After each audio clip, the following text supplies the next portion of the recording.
Another important development or emergence of, as a result of these heresies came is the emergence of the episcopate, the structure and the leadership of the church. People like Mundanist and, Arius and so many people were coming and teaching. So there was freedom in the early church. The apostolic church, you see, when you come together, one has a psalm, one has a hymn, one has a teaching, one has this and that. So people were spontaneously giving teachings. So somebody like Mundanus will stand up and give a teaching, doctrine, it's a heretic doctrine. So then it necessitates that the church must have some structure whereby people like Mundanus could be handled, that sort of necessity came. So the church slowly developed certain things which is not in the Bible, but it developed.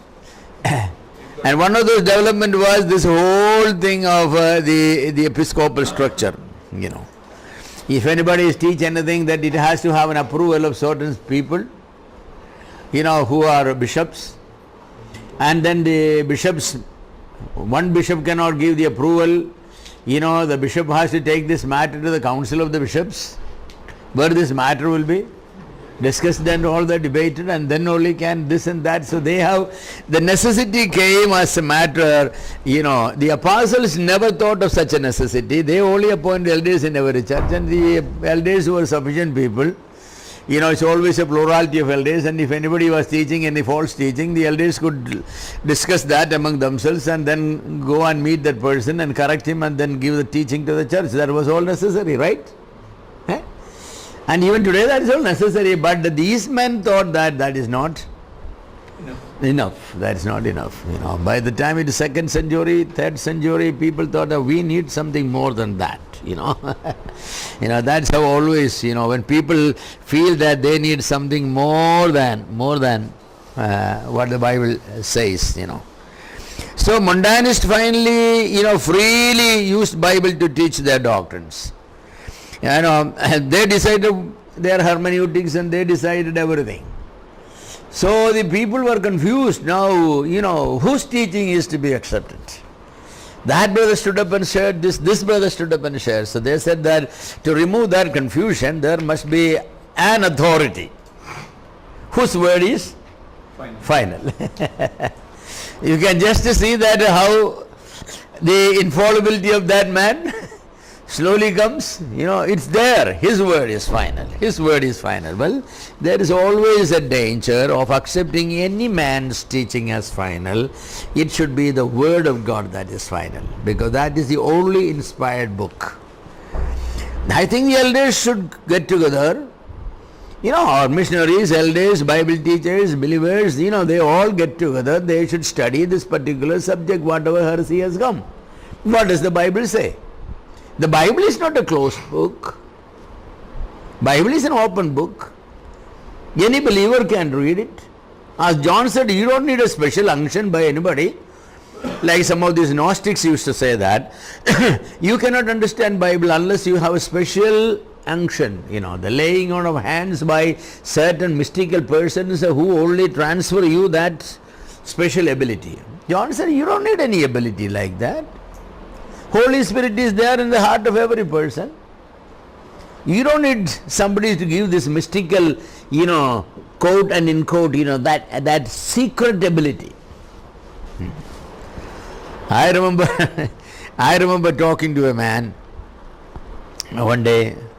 He belonged to an evangelical group which went wrong, I went to see this man with another friend of mine. He repeatedly said, you cannot understand it, you cannot understand it, you need a special unction to understand it. I said, where did you get it, this special unction? Oh, you want it? There is a man in another country. He will visit India. You can come and you could meet him, he can lay hands on you and pray, and then you will get this unction. So that's a continuation of this heresy, that's continuation of this heresy. When that hand is laid up on this man, yes, You know, Spurgeon was never ordained as a pastor. All the Baptist pastors in the city of London came and said, Brother Spurgeon, you need ordination. The Bible speaks about it. So Spurgeon said, empty hands laid upon an empty head makes any fool a wise man. I mean, there was a truth in saying, he was countering that unless somebody's hand is laid on, you don't get something. You know, the laying out of hands is biblical. That simply means so and so is publicly either appointed or approved. That's all. It does not communicate anything more than that. You know, this idea of something flowing through your hand to their head is heresy. You know, that's heresy. But all these things came, you know, we always have what we call something left over, you know. What the evolutionists call that something left over, like our appendix and all. They have a phrase for it.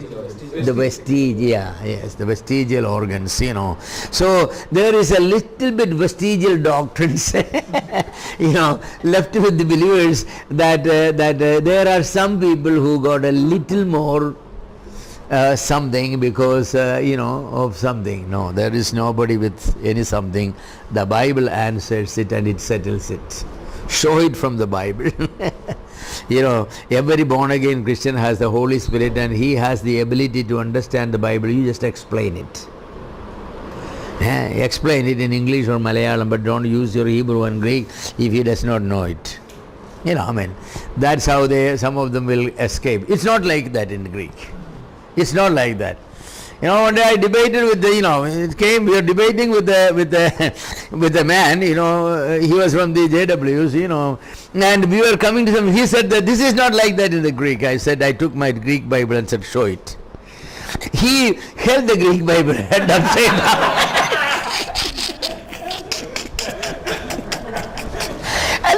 And there were many our believers laughed, and I said, very good, read it, brother, read it. He didn't know. He said that, do you know Greek? Yeah, I know. I can recognize a Greek letter from a Hebrew letter. That means you are an expert. So people try to escape when debate, you know, get smart, you know, hot, and they say that's not like that in the Hebrew. No, just to say, explain it in the English language, Malayalam language, whatever language you speak. Tell people, they can understand. Don't try to confuse people. Don't try to confuse people.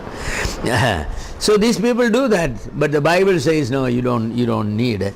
Now, however, the tendency was always that. The interesting that the Montanists freely use the Bible, and then the whole question game, who will decide this. So the true church was forced to argue that the doctrine of the church cannot be decided by any believer. Only the authorized leader of the church could teach the doctrine. They basically said the church is under the teaching of the bishops. The title bishop was given to the elders, who was a spokesperson of the church.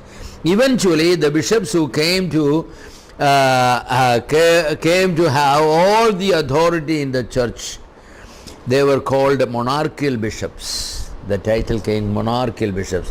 See the Pope there with the particular, he is called the monarchical, you know, episcopate. He occupies the place once occupied by the King of Rome. The King of Rome, you know. The monarchical bishops means authoritative. Their word is final. Early church were established in cities. The people in villages basically remained pagans. You know, the Latin word for country people was pagani, you know, or pagani, from which we have the word pagan comes from. Eventually, the gospel spread to villages, so they said pagans believed in Christ. These converts began to attend the church in the city. The city with the surrounding villages was called a diocese. So the bishop of the city is now called a diocesan bishop. Because this city here, then 10 village churches. This bishop is over all these things, you know. So that is the diocesan bishop, who later became known as the archbishop. So the church has now presbyters and episcopos and diocesan bishops and archbishops. But no one knows for sure exactly when the church started having episcopos and bishops. Nobody knows.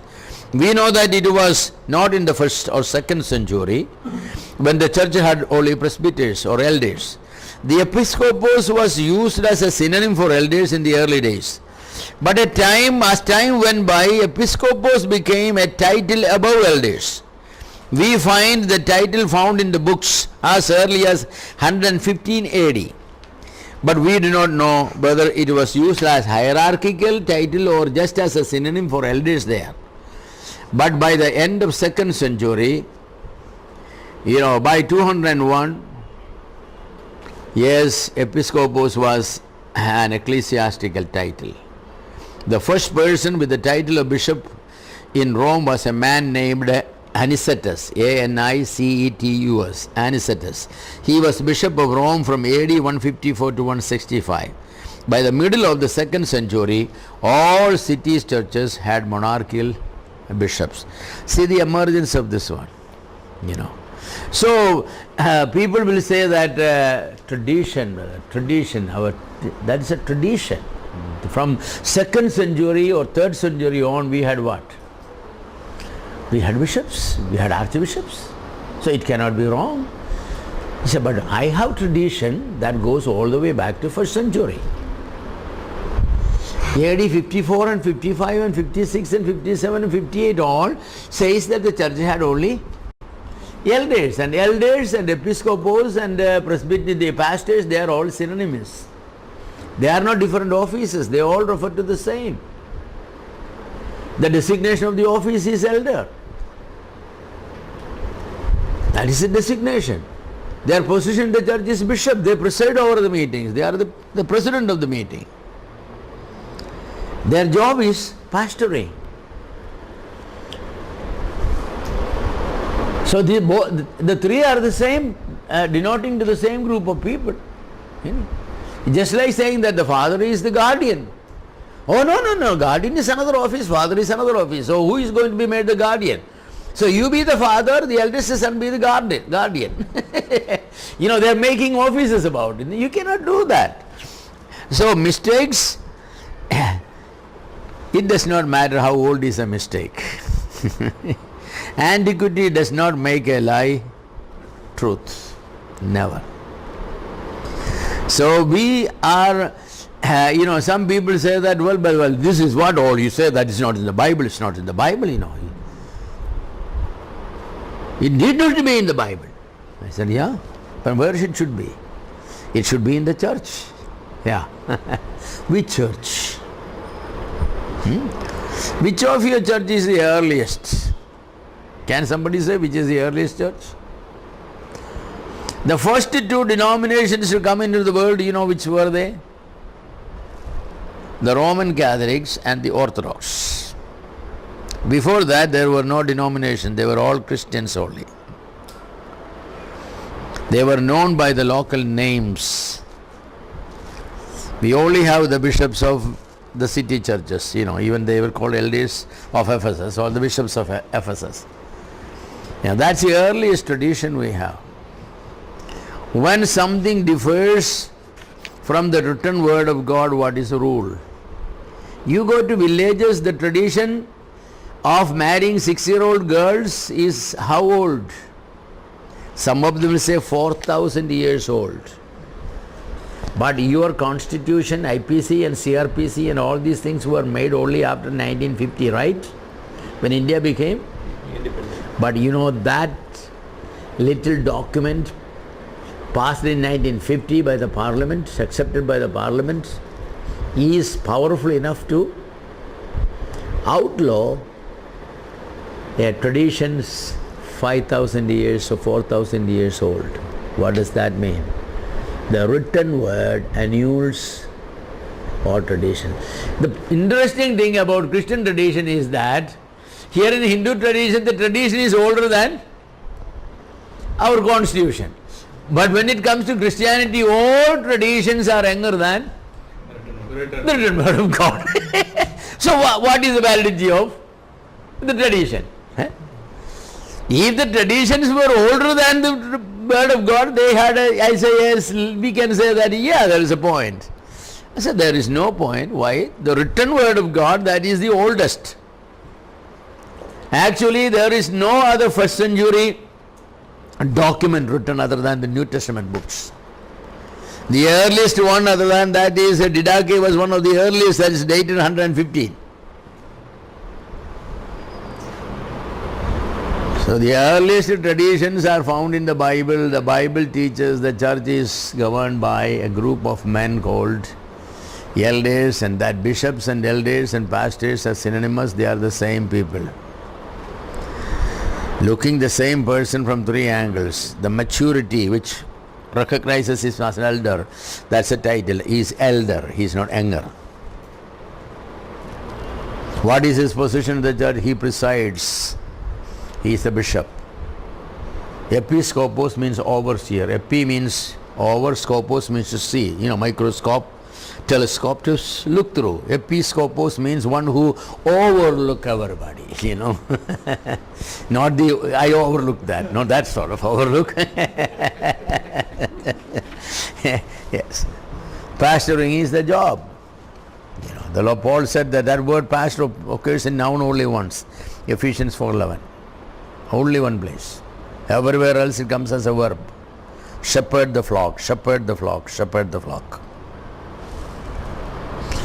So they made three offices. Now not only three offices, they have made, you have your diocesan bishops, you have your archbishops, and now later what do you have? The cardinals, and then you go on even there, up there, Yeah, they have the Pope there. Or they have the Patriarch there, Yes. And all these, or they have the president in some denominations, they have the pastor, the central pastor, then they have what they call the synod, and then they have the secretary, the president of the denominations. Well, if everybody has a pope, then we must have somebody. We cannot take that title anymore, so we take a more respectable title, the president. No, we don't have anybody. We only have elders. You feel we need a pope? No, we don't need. Bible is sufficient. We have only one book. So they said that these bishops were supposed to be successors of apostles. Though such an idea is unbiblical. However, with the people thinking of them as successors, they began to clothe themselves with great authority. Ignatius was a man who believed that bishops were the point of unity of the church and defense against heresy. To the church in Philadelphia, Ignatius wrote, "Do ye all follow your bishops as Jesus Christ followed the Father? Do nothing without the bishop." You all follow your bishop as Jesus Christ followed the Father. Do nothing without the bishop.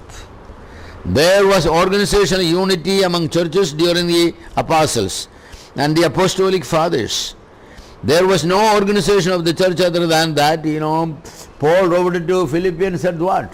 To the church at Philippi with the elders and the deacons. The word elders is really bishops, with the bishops and the deacon. That's the only structure of the Bible, a tricameral structure. Church is tricameral. All are saints, some are elders, some are deacons. That's it. There's nothing about. Even there is no apostle, no missionary or anybody above the church. Only Jesus Christ. The Bible does not know any structure where anybody is above the elders. Once you appoint elders, the elders are, independent, free. That does not mean they can teach anything other than that they were taught. Because one of the qualifications to be appointed as an elder is holding the faith as he was been taught. So only when doctrine is touched can interfere. Otherwise, no business. So the biblical structure is so clear, Yes, but sometimes, missionaries, Even sometimes it's not missionaries, sometimes some elders become so strong, just like these bishops have come. You know, interestingly, the bishop and archbishop, they never came from the missionaries, they all came from elders. Yes, they all came from elders. Missionaries went out to preach gospel here and there, some savage ate them or some people, kept them there, That's what they are, But the elders in the church became so strong, one elder became over the other elders, and then he has to be obeyed by the other elders, and then he became, the chief elder, then, they become, over many churches they become elders, and there's an episcopate and all that thing, and, you have to be extremely careful about these things, such things should never be allowed. Never be allowed. This is unbiblical and anti-biblical. This is a danger. Yes. So the organizational unity of the church, that was there. The elders were there, deacons were there, believers were there. They will all get together and they will solve the problem. Just like Acts chapter 15, there was a doctrinal problem, not a small problem, big problem, right? What to do with the Gentiles who are getting converted? Are they to be circumcised and brought into Judaism or not? There's a major. How did they solve it? Elders and apostles, elders and those representatives sent from Antioch, the two men, they came with the whole church, they decided, discussion, the church wrote the letters. The church sent them out. God has only one institution in the world, that is the church. There is nothing above the church. Nothing above the church. Some people believe in independent church. No, I believe church is independent. Independent church is a dangerous thing. You can do anything you want. You are not accountable to anybody and anything. You can teach a heresy or anything. We are independent. There is nothing called independent church, but every church is independent. Yes. We use some terminology as if we put a halo around it. They become very dangerous, No, we should never be. We should never be. Yes. So the organizations came, in 200 different churches, welded together into a compact one. The struggle of the church against Gnosticism and Montanist brought this unity, and all the churches had a common apostolic creed. And then came this whole matter of the episcopate. Cyprian was a man who knew more about the church. He was born in Carthage, North Africa in 200 AD. He was a rich and well-educated man and became a famous teacher and of public speech and rhetoric. He was converted in AD 246. 2 years later he became a bishop, and in 258 he was martyred. He wrote, "There is one God, one Christ, and there is one church and one chair." One chair. That is a bishop. See that? There is one God, one Christ, and there is one church and one chair. By one chair, he meant one center of authority. Now, he did not say that. One center of authority. Did he mean God, Christ, the Bible, or did he mean the elders as a group, or did he mean the bishop? Now, that's his statement. But he continued, so he made it clear that he meant bishops. He who is not in the church of Christ is not a Christian. He can no longer have God for his father, who have not the church as his mother. There is no salvation outside church. The church is based on the unity of the bishops. The bishops in the church, the bishop in the church, and the church in the bishop. And then said, if anyone is not with the bishop, he is not in the church. See how some statements made by some men, of course he lived in the 3rd century, 201 means beginning of 3rd century. So by 3rd century the office of the bishop was there. Persecution did not stop the growth of the church, and persecution brought the organizational growth of of the Christendom. Actually that's what happened. Christians were persecuted and they needed a strong man to lead them, and they thought that this bishop will be a strong man. Actually, first century and even the second century, you will say that persecution did not harm the church. They were strong. But when the bishops came in, it did not make the church any stronger. No. Now the church in Rome, even before the end of second century, the church in Rome occupied a predominant place among Christians. Since Rome was the capital of the world empire, a lot of people were attracted to Rome. They definitely got better reception there. Rome being the headquarters of the world, the church at Rome became important for the whole matter. People used to come from every part of the world to Rome because they had many official matters. Like we read about Phoebe, Romans chapter 16. That beloved lady was going to Rome, and Paul said that she is coming to Rome, and whatever need she has, you help. So probably she was a business lady maybe, or whatever was. Anyway, she was in Rome. She had some things to be done, from the government.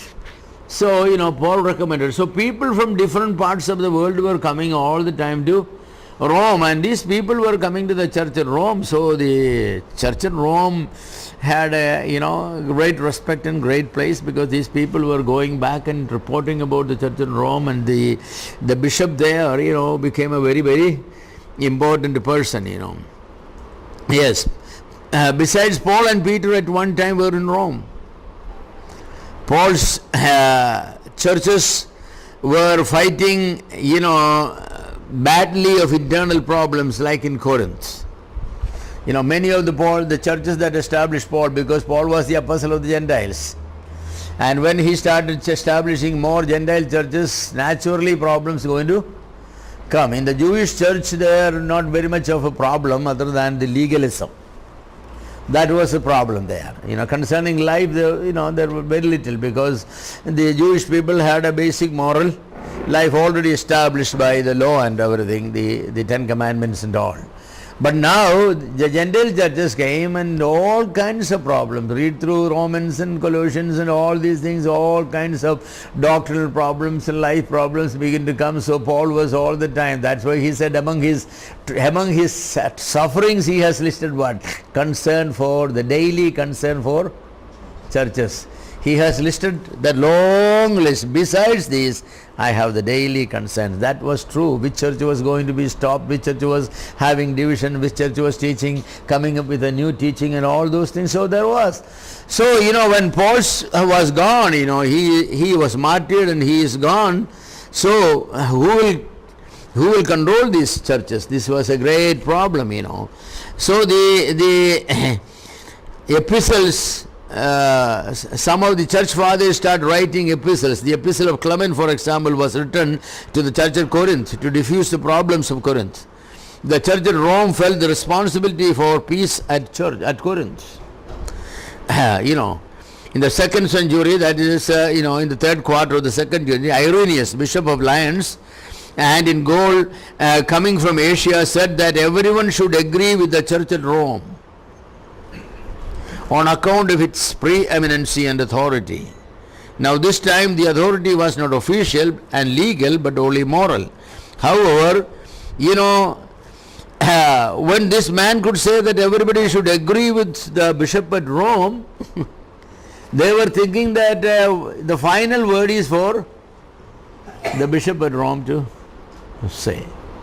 So the beginning of the